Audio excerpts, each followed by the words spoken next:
Hello বন্ধুরা, আশা করি সবাই ভালো আছে, আমিও ভালো আছি। আমি আবার একটা নতুন ব্লগ নিয়ে চলে এলাম, নিয়ে এসেছি।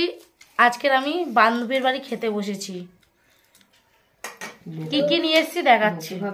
এই যে আমি ঘর দিয়ে ভাত নিয়ে এসেছি, এটা আলু ভাজা আছে আর কাদা চিংড়ি মাছের বড়া আর ডাল। এটা আমার ঘরের রান্না।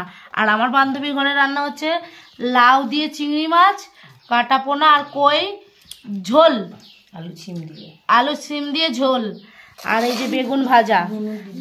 আমার বান্ধবী শাশুড়ি খেতে বসে গেছে। আমার বান্ধবী আমার ছেলের ভাত মাখছে। এই যে আমার ছেলের ভাত, এটা আমার বান্ধবীর ছেলের ভাত। আর আমি গামলা ধরেই খাবো। এই যে আমার গামলা। চলাই কুটুস, চলাই কুটুস। এই যে আমার ভাত বাড়ছি।